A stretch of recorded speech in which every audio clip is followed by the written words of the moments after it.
Hello everyone, welcome to my class. आज हम topic पढ़ेंगे क्लास 10th बायोलॉजी का जो चैप्टर था लाइफ प्रोसेसेस, उसके अंदर हम टॉपिक पढ़ेंगे एक्सक्रीशन। ठीक है, तो स्टार्ट करते हैं। देखो, सबसे पहले एक्सक्रीशन का मतलब क्या होता है। एक्सक्रीशन जो होता है कि जो हमारा सेल है, हमारी बॉडी किससे बनी हुई है? सेल से बनी हुई है। और ये इस सेल के अंदर बहुत सारे बायोकेमिकल रिएक्शंस होते हैं। तो हमारे सेल के अंदर बहुत सारे क्या होते हैं? बायोकेमिकल रिएक्शंस होते हैं। जैसे कि रेस्पिरेशन होता है, सेल के अंदर जो फूड होता है, एसिमिलेटेड फूड होता है, वो ऑक्सीडाइज होता है in the presence of oxygen और एनर्जी रिलीज होती है। तो इन सब बायोकेमिकल रिएक्शन की वजह से क्या होता है? कुछ वेस्ट प्रोडक्ट भी निकलता है। तो सेल्स में जितने भी बायोकेमिकल रिएक्शंस होते हैं, उनकी वजह से क्या होता है? बहुत सारा वेस्ट प्रोडक्ट क्या होता है? एलिमिनेट होता है। तो जैसे कि वेस्ट प्रोडक्ट, जैसे रेस्पिरेशन में जो वेस्ट प्रोडक्ट होता है CO2 हो गया, ठीक है। तो ये जो वेस्ट प्रोडक्ट है, ये कहां पर आ जाएगा? ये ब्लड के अंदर आ जाएगा, ठीक है। उसी तरीके से लीवर के अंदर क्या होता है? जो अनयूज्ड प्रोटीन होता है, जब वो डिकम्पोज होता है, लीवर के अंदर जो अनयूज्ड प्रोटीन है, जब वो क्या होगा? डिकम्पोज होगा, तो एक पॉइजनस सब्सटेंस बनता है, जिसको हम क्या कहते हैं? यूरिया कहते हैं। तो यूरिया क्या होता है? एक पॉइजनस सब्सटेंस है। तो वेस्ट मटेरियल लाइक CO2 या लिवर में जो जब प्रोटीन डिकम्पोजिशन की वजह से एक पॉइजनस सब्सटेंस बनता है यूरिया, या फिर कह सकते हैं जो हमारी बॉडी में जो एक्सेस में जो वाटर है, या फिर कुछ सॉल्ट्स, ठीक है, ये सारे क्या होते हैं? वेस्ट प्रोडक्ट्स हैं। अगर ये बॉडी के अंदर एक्यूमुलेट हो जाए तो ये हमारी बॉडी के लिए क्या है? हार्मफुल होते हैं। तो इन वेस्ट प्रोडक्ट्स को हमारी बॉडी से एलिमिनेट करना, उसको हम क्या कहते हैं? एक्सक्रीशन कहते हैं। और ह्यूमंस के अंदर जो ये एक्सक्रीशन होता है, ये इसका जो मेन ऑर्गन होता है वो क्या होता है? किडनी होता है, ठीक है। तो इस सिस्टम को, जो हमारी बॉडी में जो एक्सक्रीशन के सिस्टम को संभालता है, उसको क्या कहते हैं? Excretory system. और एक्सक्रीटरी सिस्टम का मेन ऑर्गन क्या होता है? किडनी होता है। अब ये तो बात हो गई ह्यूमंस की, कि ह्यूमंस का जो एक्सक्रीटरी सिस्टम है। प्लांट्स के अंदर भी सिमिलर वेज में एक्सक्रीशन होता है, लेकिन जो प्लांट्स का एक्सक्रीटरी सिस्टम होता है वो इतना ज्यादा कॉम्प्लेक्स नहीं होता। ह्यूमंस के अंदर excretory system as compare to plants क्या है? कॉम्प्लेक्स है। तो सबसे पहले हम ह्यूमन एक्सक्रीटरी सिस्टम पढ़ेंगे। ओके, तो ह्यूमन एक्सक्रीटरी सिस्टम में जो सबसे इंपॉर्टेंट ऑर्गन है जो एक्सक्रीशन में काम करता है, वो क्या होता है? किडनी होता है। ह्यूमंस के अंदर जो किडनी होती है वो कैसी होती है? वो बीन शेप की होती है, ठीक है। और वो कहाँ प्रेजेंट होती है? लोअर बैक में, लोअर साइड जो होती है हमारी बैक की, वहां पर प्रेजेंट होती है अबव द वेस्ट। जो हमारी वेस्ट है उसके ऊपर लोअर साइड में जो किडनी होती है, पेयर ऑफ किडनी प्रेजेंट होती है। अब जैसे यहाँ पर ये एक डायग्राम है एक्सक्रीटरी सिस्टम का, ये क्या है? किडनी है। ये जो किडनी होती है, ये दो चीजों से क्या है? कनेक्टेड है। एक है ये जो आप ब्लैक कलर में देख रहे हो, इसको हम कहते हैं रीनल आर्टरी, और जो व्हाइट कलर की ट्यूब है, इसको हम कहते हैं रीनल वेन। अब जो ब्लड हमारी बॉडी में जो सर्कुलेट हो रहा है, वो कंटिन्यूअसली किडनी से क्या होता है? पास होता है। क्यों? क्योंकि किडनी उस ब्लड को क्या करती है? प्यूरिफाई करती है, फिल्टर करती रहती है। तो अब होता क्या है कि जो ब्लड है वो उसको किडनी के अंदर कौन लेकर आता है? रीनल आर्टरी लेकर आती है। तो उस ब्लड के अंदर क्या होती है? उस ब्लड के अंदर यूरिया होता है, पॉइजनस सब्सटेंस होता है। क्यों? क्योंकि कार्बन डाइऑक्साइड तो वापस से लंग्स के थ्रू बाहर निकल जाती है, लेकिन यूरिया कैसे एलिमिनेट होता है? किडनी के थ्रू एलिमिनेट होता है। तो रीनल आर्टरी क्या लेकर आती है? डर्टी ब्लड लेकर आती है। डर्टी ब्लड का मतलब ये है कि उसके अंदर क्या है? पॉइजनस सब्सटेंस है। तो रीनल आर्टरी किडनी के अंदर डर्टी ब्लड लेकर आती है। उसके बाद किडनी के अंदर, अभी हम इसका पूरा मैकेनिज्म पढ़ेंगे, ठीक है। फिल्टर होएगा वो ब्लड, उसके बाद वो कहाँ जाएगा? यूरेटर में जाएगा। यूरेटर जो होते हैं वो ब्लैडर से कनेक्टेड होता है। ब्लैडर जो होता है, मतलब जो हमारा ये जो वो किस फॉर्म में आता है? यूरिन की फॉर्म में आता है, ठीक है। तो ब्लैडर क्या करेगा? कुछ टाइम के लिए स्टोर करेगा, और जब हम टॉयलेट जाते हैं तो यूरेथ्रा के थ्रू वो जो हमारा जो ये यूरिन है वो क्या हो जाएगा? पास हो जाएगा। और जो फिल्टर्ड ब्लड होगा वो इस रीनल वेन के थ्रू क्या हो जाएगा? बॉडी में वापस चला जाएगा। तो रीनल आर्टरी डर्टी ब्लड लेकर आती है किडनी में, उसके बाद फिल्टर का काम होता है, जो वेस्ट प्रोडक्ट है, जो यूरिन है, वो ब्लैडर के अंदर स्टोर होता है और उसके बाद यूरेथ्रा से पास हो जाता है, और जो जो फिल्टर्ड ब्लड है वो रीनल वेन के थ्रू वापस में बॉडी में चला जाता है। तो ये तो हो गया बेसिक प्रोसीजर किसका, एक्सक्रीटरी सिस्टम का। अब किडनी के अंदर ये फिल्ट्रेशन होती कैसे है, हम इसको देखते हैं। ओके, ठीक है। अब हम देखते हैं कि किडनी का इंटरनल स्ट्रक्चर क्या होता है, या किडनी कैसे ब्लड को क्या करती है, फिल्टर करती है। तो जब हम किडनी के इंटरनल स्ट्रक्चर को देखते हैं, तो किडनी के जो इंटरनल स्ट्रक्चर की जो बेसिक यूनिट होती है, जो किडनी की बेसिक यूनिट है, उसको हम क्या कहते हैं, नेफ्रॉन्स कहते हैं। ठीक है, और हमारी किडनी के अंदर मिलियंस ऑफ नेफ्रॉन्स हैं जो कि क्या होते हैं, प्रेजेंट होते हैं। तो बेसिक यूनिट होती है किडनी की, जिसको हम एक्सक्रीटरी यूनिट कहते हैं, वो क्या होते हैं, नेफ्रॉन्स होते हैं, एक्सक्रीटरी यूनिट। ठीक है, तो किडनी का अगर हम इंटरनल स्ट्रक्चर देखें, तो किडनी के इंटरनल स्ट्रक्चर के अंदर जो बेसिक एक्सक्रीटरी यूनिट है वो क्या है, नेफ्रॉन्स है। और हाँ, एक किडनी के अंदर मिलियन ऑफ नेफ्रॉन्स जो होते हैं प्रेजेंट होते हैं। अब ये नेफ्रॉन्स होते क्या है, यहाँ पर एक सिंगल नेफ्रॉन का डायग्राम बनाया गया है। नेफ्रॉन्स जो होते हैं दो चीजों से मिलकर बने होते हैं। नेफ्रॉन्स दो चीजों से मिलकर बने हुए हैं, एक होती है मैल्फिगियन बॉडी, मैल्फिगियन बॉडी प्लस ट्यूब्यूल्स। ठीक है, जैसे कि आप यहां देख सकते हैं कि आपको ये जो है, ये जो हेड शेप है, जो इस तरीके की आपको ये जो बॉडी दिख रही है ये, और इसके बाद आपको ये जो इस तरीके का ये जो लूप दिख रहा है, ये क्या है, ये नेफ्रॉन है। इसका ये जो लूप वाला स्ट्रक्चर है, इसको हम क्या कहते हैं, टिब्यूल्स कहते हैं। और इसका ये जो हेड पार्ट है, इसको हम क्या कहते हैं, मैल्फिगियन बॉडी कहते हैं। इस कप शेप एरिया को, ये जो कप शेप पार्ट है, इसको हम क्या कहते हैं, बोमन्स कैप्सूल कहते हैं। और इस बोमन्स कैप्सूल के अंदर एक बहुत ज्यादा नेटवर्क प्रेजेंट है ब्लड कैपिलरीज का, जिसको हम क्या कहते हैं, ग्लोमेरुलस कहते हैं। ठीक है, तो नेफ्रॉन्स दो चीजों से मिलकर बने हुए हैं, मैल्फिगियन बॉडी एंड ट्यूब्यूल्स। ट्यूब्यूल्स जो होता है, ये जो ट्यूब लाइक स्ट्रक्चर है, ये ट्यूब्यूल है, और इसका जो अपर पार्ट है वो क्या है, मैल्फिगियन बॉडी है। मैल्फिगियन बॉडी भी दो चीजों से मिलकर बनी हुई है। किन किन चीजों से मिलकर बनी हुई है, cup shape structure, Bowman's capsule जिसे हम कहते हैं, और उसके अंदर जो कैपिलरीज का नेटवर्क है उसको हम क्या कहते हैं, ग्लोमेरुलस कहते हैं। तो ये सारी चीजें मिलकर क्या बनाती हैं, नेफ्रॉन बनाती हैं। और नेफ्रॉन क्या है, बेसिक यूनिट है, एक्सक्रीटरी यूनिट है। ठीक है, और मिलियन ऑफ नेफ्रॉन्स हमारे बॉडी के अंदर, हमारी किडनी के अंदर क्या होते हैं, प्रेजेंट होते हैं। अब सबसे पहले हम देखते हैं कि कैसे ये आपस में, कैसे ये इस डायग्राम को सबसे पहले समझते हैं। तो ये जो कप शेप स्ट्रक्चर है, इसके अंदर ये जो ब्लड कैपिलरीज का नेटवर्क है, इसको हमने कहा ग्लोमेरुलस, और इस कप शेप स्ट्रक्चर को हमने कहा बोमन्स कैप्सूल। उसके बाद नेफ्रॉन्स का लोअर एंड पार्ट आ गया, ये जो लंबी यू शेप में जो ट्यूब है, इसको हमने क्या कहा, टिब्यूल्स कहा। अब ये जो टिब्यूल्स हैं, इसका एक एंड, ठीक है, इन टिब्यूल्स का एक एंड कलेक्टिंग डक्ट से कनेक्टेड है। तो ये यहाँ पर ये कौन सी डक्ट है, इस साइड का जो एंड है वो किससे कनेक्टेड है, कलेक्टिंग डक्ट से कनेक्टेड है। ये जो लंबी सी है, ये जो बड़ी सी है, ये क्या होती है, कलेक्टिंग डक्ट। और एक एंड अगर आप इस तरफ आए तो इसका एक एंड किससे कनेक्टेड है, बोमन्स कैप्सूल से कनेक्टेड है। तो जो टिब्यूल्स हैं, यहाँ पर ये जो टिब्यूल्स हैं, इनका एक पार्ट किससे कनेक्टेड है, कलेक्टिंग डक्ट से कनेक्टेड है, और एक पार्ट किससे कनेक्टेड है, बोमन्स कैप्सूल से कनेक्टेड है। ठीक है, नेक्स्ट इसके अंदर अब हम देखते हैं, इस बोमन्स कैप्सूल को देखते हैं। इस बोमन्स कैप्सूल के अंदर क्या है, ग्लोमेरुलस है। ग्लोमेरुलस जो होता है, इसका एक पार्ट कनेक्टेड है रीनल आर्टरी से। रीनल आर्टरी का क्या काम होता है, डर्टी ब्लड को लेकर आना।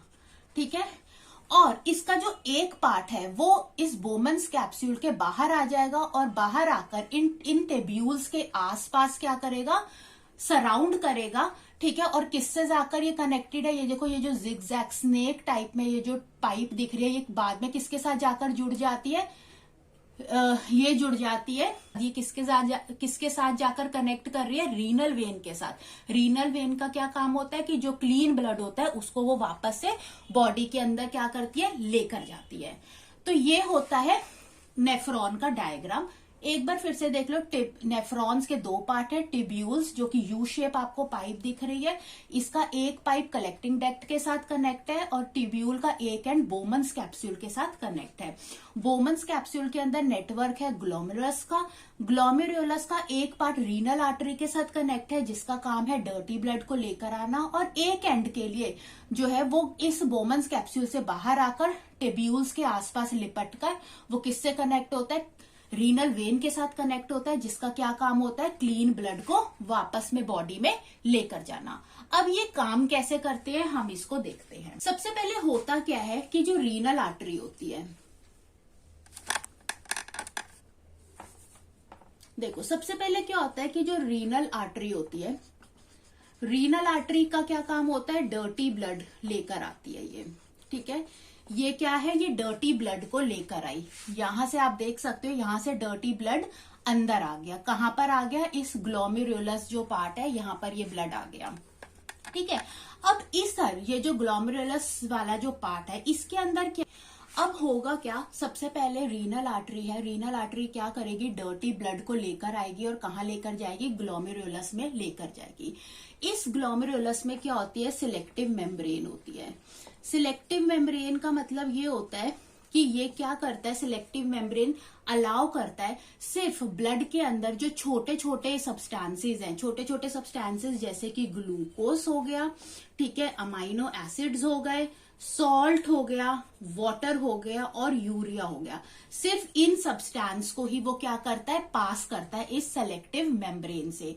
तो ब्लड जो आ रहा है, ब्लड में से जब जो डर्टी ब्लड आ रहा है रीनल आर्टरी में से और ग्लोमरस में गया, तो ये ग्लोमरस क्या करेगा, ब्लड को क्या करना शुरू करेगा, फिल्टर करना शुरू करेगा। और वहां पर क्योंकि क्या है, एक सिलेक्टिव मेम्ब्रेन है, सिलेक्टिवली परमिएबल मेम्ब्रेन है, तो ये सेलेक्टिवली परमिएबल मेम्ब्रेन क्या करेगी, तो जो ब्लड के अंदर छोटे छोटे पार्टिकल सब्सटेंसेस हैं like glucose, amino acid, salts, water and urea, वो उनको क्या कर लेगी, फिल्टर कर कर कहां पर दे देगी, बोमन्स कैप्सूल में दे देगी। तो ये सारी चीजें एज अ फिल्ट्रेट कहां पर कलेक्ट हो जाएंगी, बोमन्स कैप्सूल में कलेक्ट हो जाएंगी। और जो ब्लड के अंदर जो बड़े चीजें हैं जैसे कि प्रोटीन है, आरबीसी है, वो ब्लड के अंदर ही रहेंगे। क्यों, क्योंकि वो सिलेक्टिवली परमेबल मेम्ब्रेन से पास नहीं हो पाएंगे। अब हमारा जो ब्लड है यानी जिसके अंदर प्रोटीन्स हैं, आरबीसीज हैं, वो कहां से पास हो जाएगा, ये देखो, ये जो ग्लोमरस का ये वाला जो पार्ट है जो कि ब्लड कैपिलरी बना रहा है, ये क्या है, ब्लड कैपिलरी, इनसे क्या हो रहा है, ये ब्लड पास हो रहा है। इस ब्लड के अंदर क्या है, प्रोटीन है और आरबीसी है, और इन सब चीजों से मिलाकर क्या बना, फिल्ट्रेट बना। ये फिल्ट्रेट कहां पर आ चुका है, ये फिल्ट्रेट आ चुका है बोमन्स कैप्सूल में, ये फिल्ट्रेट आ चुका है बोमन्स कैप्सूल में। अब बोमन्स कैप्सूल इस फिल्ट्रेट को इस टिब्यूल में से क्या करेगा, पास करेगा। अब जब टिब्यूल में ये जो फिल्ट्रेट पास हो रहा है तो टिब्यूल्स में क्या होगा, दोबारा से सेलेक्टिव रीएब्जॉर्प्शन होगा, सेलेक्टिव रीएब्जॉर्प्शन। सेलेक्टिव रीएब्जॉर्प्शन में क्या होगा कि जो चीजें हमारी बॉडी को चाहिए, जैसे इन फिल्ट्रेट में से हमें ग्लूकोज चाहिए, अमाइनो एसिड, सॉल्ट चाहिए या वाटर चाहिए, ये दोबारा से क्या कहो, ये दोबारा से टिब्यूल्स क्या करेंगे, इसको रीएब्जॉर्ब कर लेंगे और ब्लड में वापस फेंक देंगे। और जो पॉइजनस सब्सटेंस बचा यानी कि यूरिया, वो इस टिब्यूल में से पास हो जाएगा, ठीक है, और कलेक्टिंग डक्ट में चला जाएगा। और अब हमारा ब्लड है वो फिल्टर हो चुका है, उसके अंदर यूरिया नहीं है, उसके अंदर पॉइजनस सब्सटेंस नहीं है, तो वो फिल्टर ब्लड क्या होगा, इस ये जो ब्लड कैपिलरी जा रही है, ठीक है, उसके बाद यहाँ पर ये जो रीनल वेन से मिल रही है तो रीनल वेन तक जाएगी और रीनल वेन इसको पूरी बॉडी में वापस क्या कर देगी, पास कर देगी, ठीक है। तो अब जो कलेक्टिंग डक्ट में जो लिक्विड आया है उसको हम क्या कहते हैं, उसको हम कहते हैं यूरिन। यूरिन जो होता है पेल येलो कलर का फ्लूइड होता है और इसके अंदर क्या होता है, वाटर होता है, ठीक है, कुछ सॉल्ट्स होते हैं और क्या होता है, पॉइजनस सब्सटेंस यूरिया होता है। तो ये जो अब कलेक्टिंग डक्ट होती है, ये देखिए, ये जो अब कलेक्टिंग डक्ट होती है ये किससे जाकर आगे मिल जाती है, ये मिल जाती है आगे जाके यूरेटर्स से। यूरेटर्स इसको किससे कनेक्ट करते हैं, फिर ये यूरिन को कहाँ तक लेकर जाते हैं, ब्लैडर तक लेकर जाते हैं। ब्लैडर क्या करता है, यूरिन को होल्ड करता है, और जब हम टॉयलेट जाते हैं तो यूरेथ्रा के थ्रू हम इस वेस्ट प्रोडक्ट यूरिन को अपनी बॉडी से क्या कर देते हैं, एलिमिनेट कर देते हैं। तो इस तरीके से किडनी क्या करती है, काम करती है। एक बार और इस चीज को समझ लेते हैं, छोटी सी रिवीजन कर लेते हैं और इजी तरीके से। सबसे पहले जो हमारी फिल्ट्रेशन स्टार्ट होती है वो रीनल आर्टरी। रीनल आर्टरी क्या लेकर आती है, रीनल आर्टरी डर्टी ब्लड लेकर आती है बॉडी से। इस डर्टी ब्लड के अंदर क्या होता है, ऐसा नहीं कि ब्लड के अंदर सिर्फ पॉइजनस सब्सटेंस है, नो, ब्लड के अंदर प्रोटीन भी है, ब्लड के अंदर रेड ब्लड सेल्स भी है, लेकिन डर्टी ब्लड इसलिए क्योंकि इन सब चीजों के अलावा ब्लड के अंदर यूरिया प्रेजेंट है। तो ये जो डर्टी ब्लड है रीनल आर्टरी, कहां पर चला गया ये ब्लड, ग्लोमेरुलस में चला गया। अब ग्लोमेरुलस क्या करेगा, इस ब्लड को क्या करेगा, फिल्टर करेगा। फिल्ट्रेशन यहाँ पर क्या हो जाएगी, स्टार्ट हो जाएगी।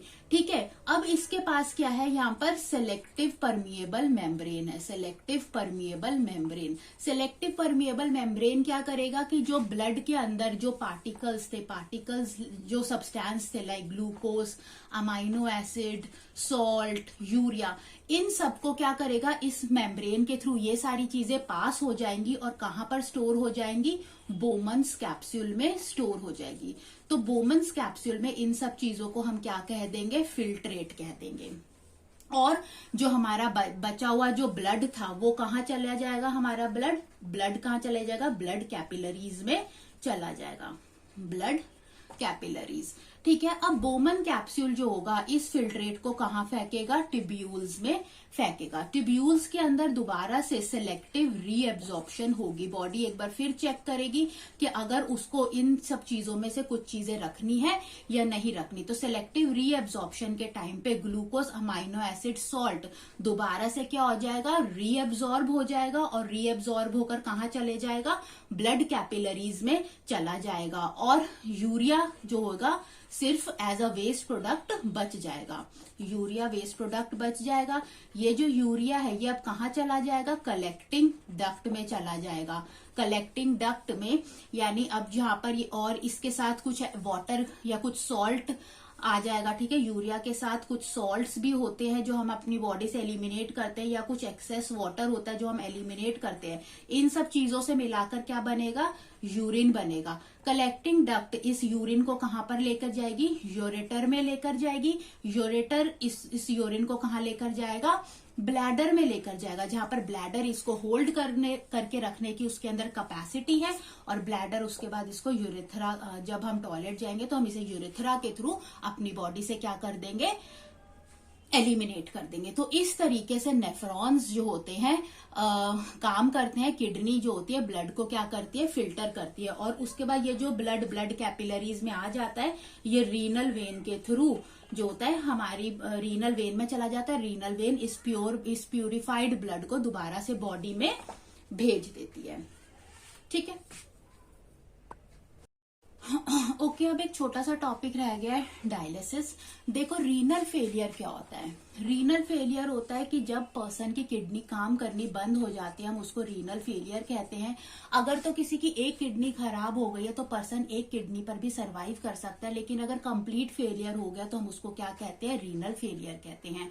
तो उस केस में क्या होता है, किडनी ट्रांसप्लांट करना एक बहुत अच्छा ऑप्शन होता है। लेकिन अगर किडनी ट्रांसप्लांट नहीं हो पा रहा है, किडनी ट्रांसप्लांट नहीं हो पा रहा है, यानी कि अगर हमें डोनर नहीं मिल रहा, तो ऐसे लोगों को हेमोडायलिसिस पर भी रखा जाता है। हेमोडायलाइसिस पे भी रखा जाता है। तो डायलाइसिस क्या होता है, डायलाइसिस जो होता है एक तरीके का मेथड है जिसमें हम डायलाइजिंग मशीन के थ्रू जो हमारा ब्लड होता है, ह्यूमन का ब्लड होता है, उसको क्या करते हैं, फिल्टर करते हैं।